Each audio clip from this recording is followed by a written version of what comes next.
نحمده ونصلي على رسول الكريم ونشهد أن لا إله إلا الله وحده لا شريك له ونشهد أن محمدا عبده ورسوله ربي اشرح لي صدري ويسر لي أمري واحلل عقدة من لساني يفقهوا قولي. Respected and dear viewers and listeners, Assalamu alaikum wa rahmatullahi wa barakatuh. This Quranic program is presented by Adult Quranic Education Program, Srinagar. Today we will try to read and then simultaneously understand few verses from second chapter, that means verse, chapter number 2, Al-Baqarah, verse number 26 onwards. Verse number 26. Please hold your copies of Quran, plain copies of Quran in your hands or on your Quran holder, and focus your attention towards these specific verses. That's verse number 26. Al-Baqarah.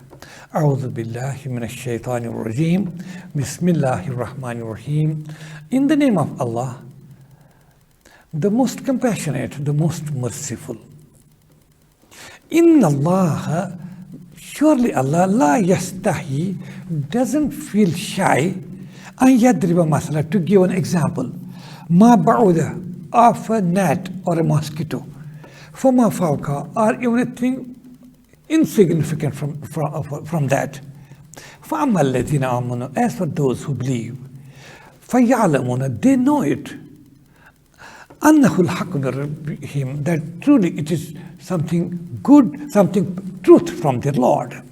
وَأَمَّا الَّذِينَ كَفَرُوا, as for those who reject everything, who disbelieve, فَيَقُولُونَ, they say, مَاذَا أَرَادَ اللَّهُ بِهَذَا مَثَلًا, what does Allah intend by giving such examples? يُدِلُّ بِهِ كَثِيرًا, thus Allah puts in error many. وَيَهْدِي بِهِ كَثِيرًا, and guides many by this. وَمَا يُدِلُّ بِهِ, but He puts in error none, إِلَّا الْفَاسِقِينَ, except who are defiantly disobedient. الَّذِينَ, those يَنْقُضُونَ عَهْدَ اللَّهِ, who break the covenant of Allah, min ba'di mithaqi, after taking this bond upon themselves. وَيَقْطَعُونَ, and who sever مَا أَمَرَ اللَّهُ بِهِ أَنْ يُوصَلَ, what Allah has ordered to be joined. وَيُفْسِدُونَ فِي الْأَرْضِ, and who spread corruption in earth. أُولَٰئِكَ هُمُ الْخَاسِرُونَ, they, and they alone are the losers. كَيْفَ تَكْفُرُونَ بِاللَّهِ, how can you disbelieve in Allah? وَكُنْتُمْ أَمْوَاتًا, that you were, don't you think that you were lifeless? فَأَحْيَاكُمْ, He gave you life. ثُمَّ يُمِيتُكُمْ, then He causes you to die. ثُمَّ يُحْيِيكُمْ, then He will bring you back to life. ثُمَّ إِلَيْهِ تُرْجَعُونَ, then unto Him shall be your final return. الَّذِي هُوَ الَّذِي, it is He, خَلَقَ لَكُمْ, who has created for you, مَا فِي الْأَرْضِ جَمِيعًا, whatever is in this earth, everything. ثُمَّ اسْتَوَى عَلَى السَّمَاءِ, when He turned His attention towards the heavens, فَسَوَّاهُنَّ سَبْعَ سَمَاوَاتٍ, He fashioned 7 heavens.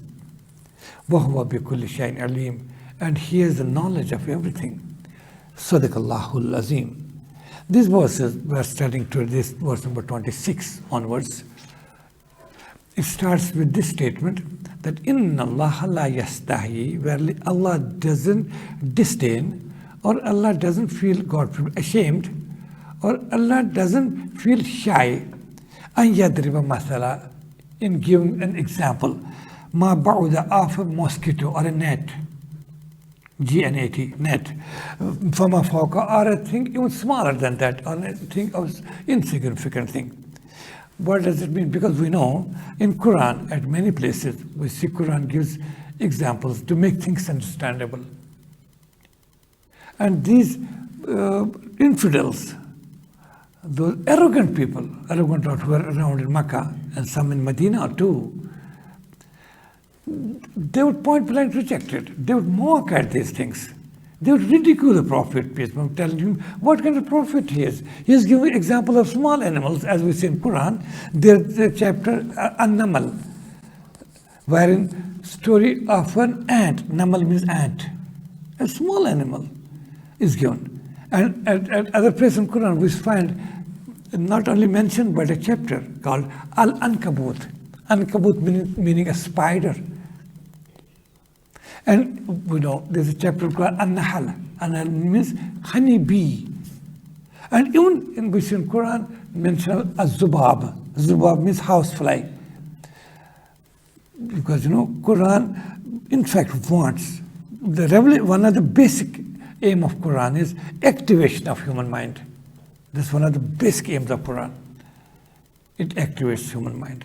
So the Quran, by giving these examples of just citing, I'll tell you about fly, which we see fly more, we take it as an insignificant thing. And likewise, these infidels and opponents of Islam, enemies of Prophet Muhammad, peace be upon him, rejectors of the divine revelation, would ridicule and start mocking and laughing. What kind of prophet he is, what kind of revelation it is. It mentions fly. But when Quran mentions fly, that wherein we see it is in Quran, don't you see this, those things whom you worship besides Allah? They are helpless gods which you have yourself created. Then Quran says that they have no power. They cannot create a fly. They cannot create even a fly.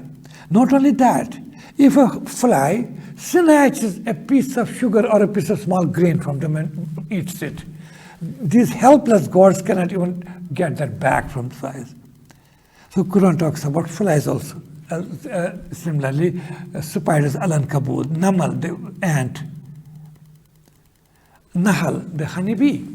So what Quran wants that a true believer, whenever he would believers that time or even now, when they see these examples, they think that if there's a mention of something, that means Allah wants us to think about it, explore the possibilities, derive some big conclusions from them.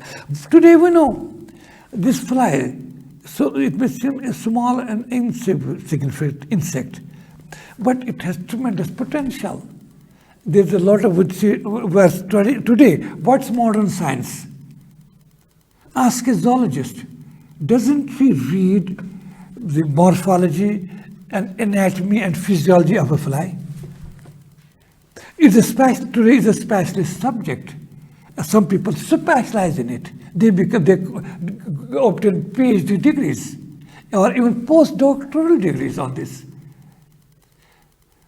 Just imagine, this is Quran had mentioned 1400 years back. Think about this fly, you'll derive a lot of conclusions. And today we are doing it in 20th and 21st century. You can imagine, there's a special kind of fly, what we call fruit fly, Drosophila. Today our knowledge is well developed branch of science, that is genetics. There's structure of chromosomes as genes and inheritance. That's called science of genetics. Most of the research about this genetics has been done on flies. That's called the Drosophila or fruit fly. See beauty of the Quranic statements. Quran referred a fly that, oh man, I refer fly, think about it. That's why Quran says, when Allah doesn't disdain, Allah doesn't feel shy or even doesn't feel ashamed to give an example of a mosquito or a small thing like ant or a fly or this nahl, that's honeybee. Because true believers who believe, they feel and they know there's something right and good and truth in it, that we have to see it. Today, we are looking at it. Modern genetics based on Drosophila. Honeybee, which was taken just an insect. Today, there's a special branch in science and in zoological sciences. Well, honeybee is being studied in depth. Its creation of its comb, then the perfect organization, a comb having a queen, then workers and others, drones, and how they organize, how they collect honey from thousands of flowers, and how the collectedness and colonial system. This is something great, and people have obtained hundreds and thousands of PhD degrees on this subject. And same is true to other, like ants. Today we know, in Quran there's a mention in chapter An-Naml that once Prophet Solomon was, along with his armies, he was moving from one place to another. And on their way they passed through a place where there were ants, colonies of ants. And one of the ants, who was their leader, queen, she addressed to other ants, "Oh ants, go back to your holes. Sulaimans army is coming. It may crash, they may crash you." Well, they'll not be knowing it. So save yourselves. Some people used to laugh at it. How is it? Ants communicating with each other, talking to each other. How is it possible? Today, nobody can mock at it. That spoke of their arrogance and ignorance. Limited knowledge. Today, we know, yes, ants can communicate. If you have any doubt, I can give an example to you. If it's a harsh summertime, just place few sugar grains, sugar particles here. Please, you'll see just after a few times, a few minutes, ants will start coming. How do they can feel? They are advanced in power of smell than we humans. We cannot feel where there is sugar here unless we see it. But the ant can find it without looking at it, without seeing it, by its smell. Not only that, ants will come and start taking this sugar particles, sugar grains.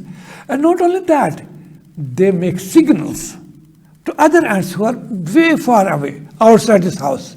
They make signals. Come on, there's some reserve food for us.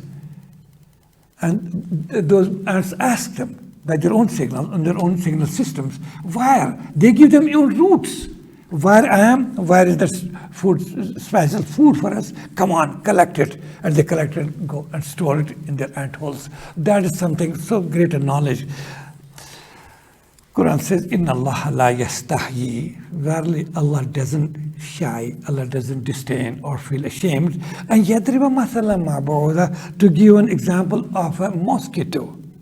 Fama fawka, or even a thing insignificant than that. Because it is everything full of lessons in store. Even bacteria, forget about these ants and mosquitoes and honeybees. Even there's a lot of research being done today on bacteria and viruses, which we cannot see with our eyes. There are billions and trillions of bacteria here around. We cannot see them. But there's tremendous amount of organization in their bodies. They reproduce, they drink, they eat, they benefit us. They are beneficial as well as harmful. They create disease and they cure many diseases. They change milk into curds. They have an effective role in digestion of our food. Should we reject them simply because they are too insignificant? We cannot see them with our eyes, so they have no importance in us. That speaks of arrogance and ignorance. Quran, Inna Allah la yastahyi. Verily, Allah doesn't shy or feel shy or disdain. And yadriba mathala, to give an example, ma ba'uda of a mosquito, fama fawqa, or a thing insignificant than that. فَأَمَّا الَّذِينَ آمَنُوا, as for the true believers, فَيَعْلَمُونَ, they know it. Since it's a revelation, Allah tells us, Allah conveying this means, there's something truth in it from their Lord. There's something, some message which you can derive. We can understand by looking on these insignificant things, we can find the creative powers of Allah the Almighty. وَأَمَّا الَّذِينَ كَفَرُوا, now these disbelievers, now these deliberate rejectors of faith, what is their response to that? فَيَقُولُونَ, they immediately say, without thinking, without pondering, مَاذَا أَرَادَ اللَّهُ بِهَذَا مَثَلًا, what does Allah intend by giving such small examples? يُدِلُّ بِهِ كَثِيرًا, the Quran says, that's this way. Quran leads many astray by these examples. That means these examples are being given for strengthening the faith. But some people reject it. It adds only to their error, towards their deviation from the right course. يُدِلُّ بِهِ كَثِيرًا وَيَهْدِي بِهِ كَثِيرًا, and through same examples, He guides many to true guidance. But Quran makes clear that Quran doesn't mislead any. Mama yudillu bihi, illa al-fasiqin. Allah misleads none through these examples except who are themselves fasiqin, that is defiantly obedient. They are only misled. They go astray. They move towards from right path to the path of error. What are their characteristics? Alladina yankuduna ahdallah. These are the characteristics of these fasiqin, that means these defiantly disobedient people. Their characteristics are alladina yankuduna ahdallah. They break the covenant of Allah. Min ba'di mithaqi, after make a strengthening, that they break their covenants, their promises with their God. They know God is their creator. They are under obligation to worship Him alone, not associate partners, but they break. They don't stand to this test. They go against it. وَيَقْتَعُونَ مَا أَمَرَ اللَّهُ بِهِ أَن يُرْسَلَ. And they sever what Allah has commanded to be joined. That means they break their relation, true relation, based on piety. As Quran says, تَعَاوَنُوا عَلَى الْبِرِّ وَالتَّقْوَى وَلَا تَعَاوَنُوا عَلَى الْإِثْمِ وَالْعُدْوَانِ. You cooperate with each other, join hands together for the cause of piety and righteousness. But never hold together for some evil cause. These iniquitous people are these defiantly disobedient people. What they do? They break their promises to Allah.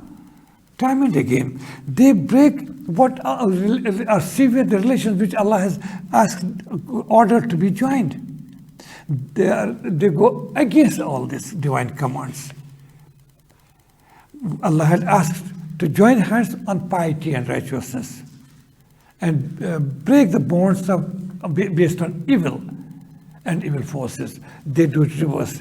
They break the pious and right relation based on piety and join hands for evil things to be done in this world. That's what Quran says, وَيَقْتَعُونَ مَا أَمَرَ اللَّهُ بِهِ أَن يُرْسَلَ. And they sever what Allah has asked them to join. That join hands in a blood relation, based on piety, goodness, for a good cause, for the betterment of orphans and widows, and for providing opportunities to downtrodden, so that they also live up to standard, they are rehabilitated. All such relations based on honesty, love, truthfulness, and mutual help, these are to be upheld.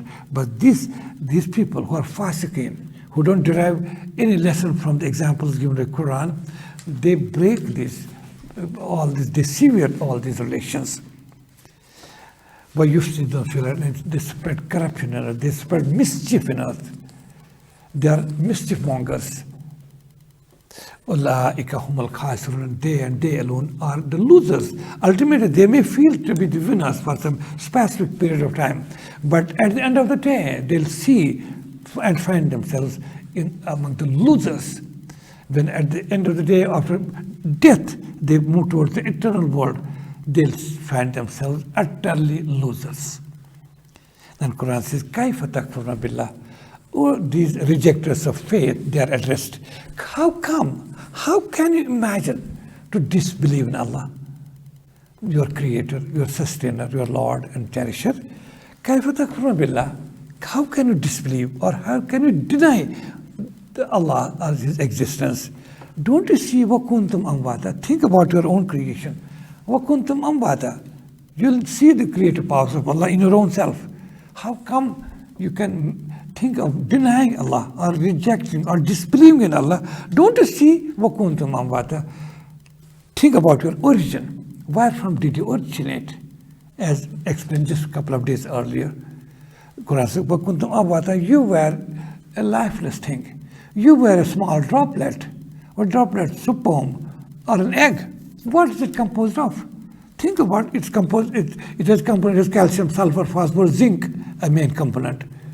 All these lifeless things put together that make a cell.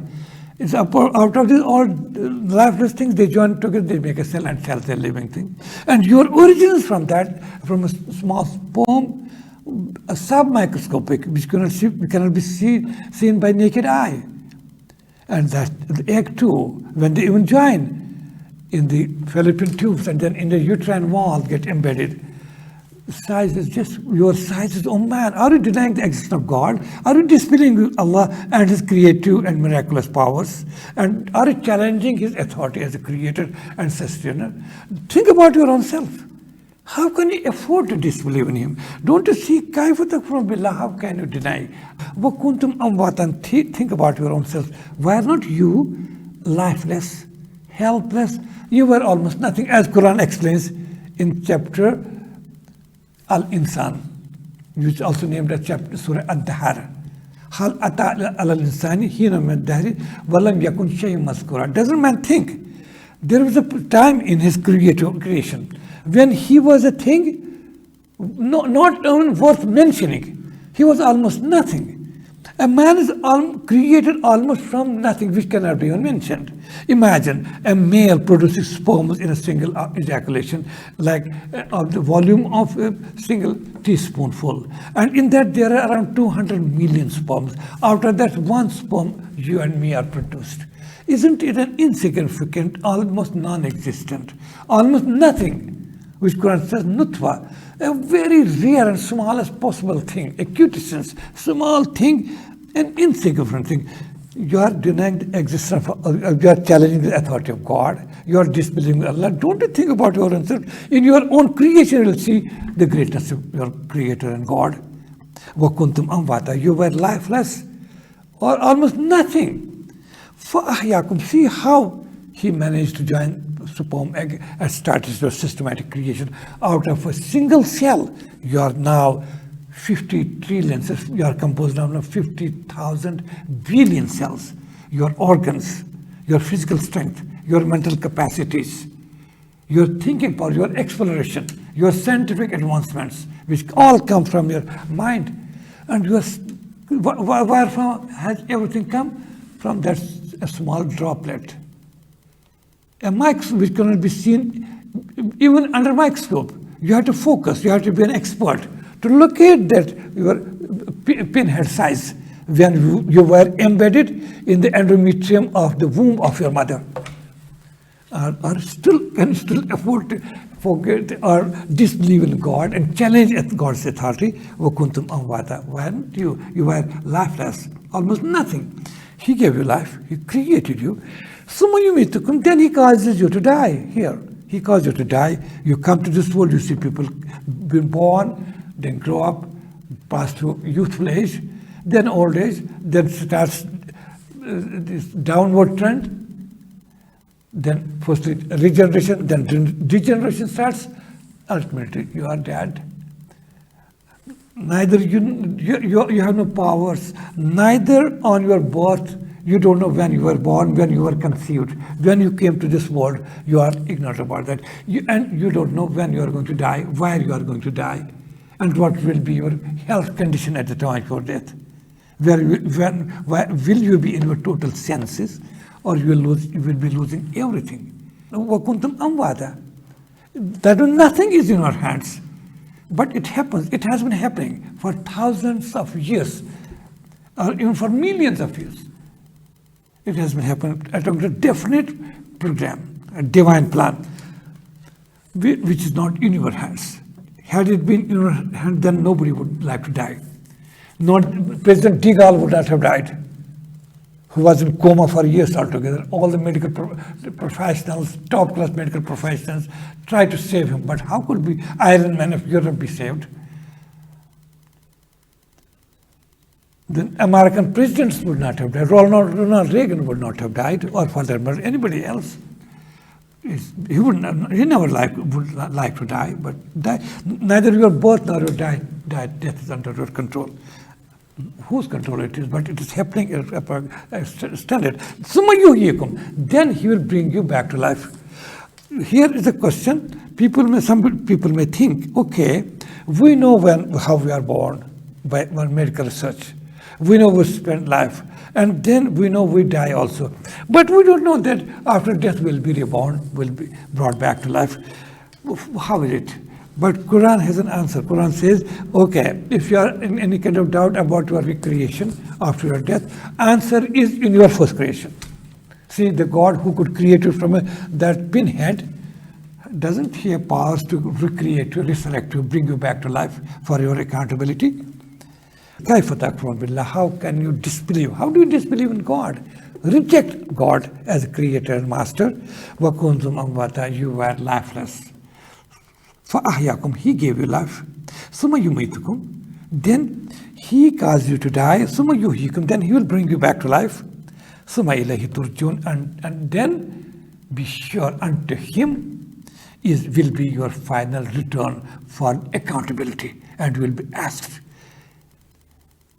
You will be subject to account for your deeds which you have done, might have done in this world, whether right or wrong, or you will be accordingly punished or rewarded depending upon your faith and deeds. I think we should stop here now because time is already over. صدق الله العظيم وصدق رسوله النبي الكريم والحمد لله رب العالمين.